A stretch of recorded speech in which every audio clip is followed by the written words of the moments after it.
Hello everyone, welcome back. Next topic in CSS Flexbox. Use the flex wrap property to wrap a row or column. CSS Flexbox has a feature to split a flex item into multiple rows or columns, whatever your choice is. By default, a flex container will fit all flex items together.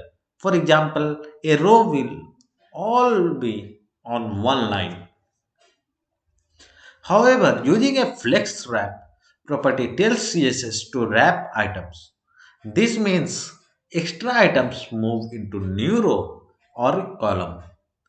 This breaks this breakpoint of where the wrapping happens depends on the size of the items and the size of container.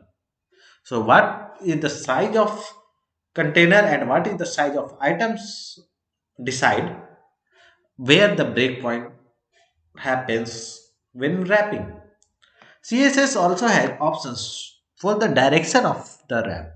So in the case of no wrap, this is default setting and does not wrap items.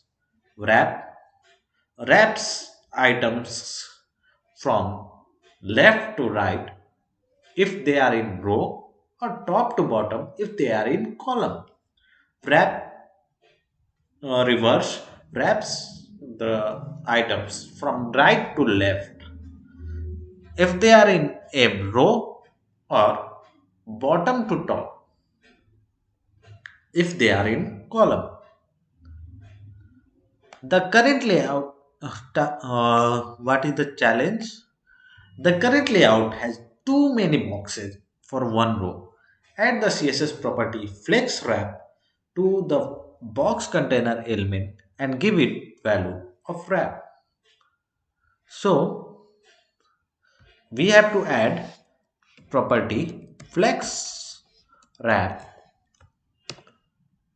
and give the value of wrap here.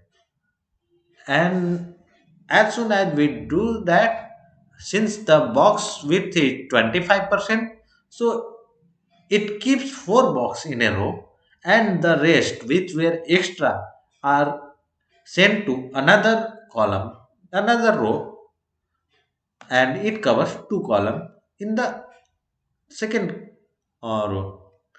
So we can clearly see how flex wrap works. In case of wrap reverse, we can see what happens. Reverse. In this case, the first two columns are in first row and all the four columns are in means first it fills up the bottom row then the top row, and in case of wrap it fills first the top row and then the bottom row.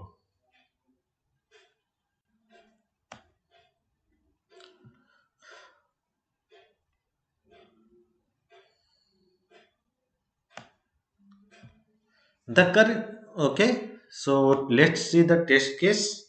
The box container element should have the flex wrap property set to value of wrap. So run the test and it's successful. So download my solution, and thanks everyone for watching. See you in the next video. Till then, bye bye.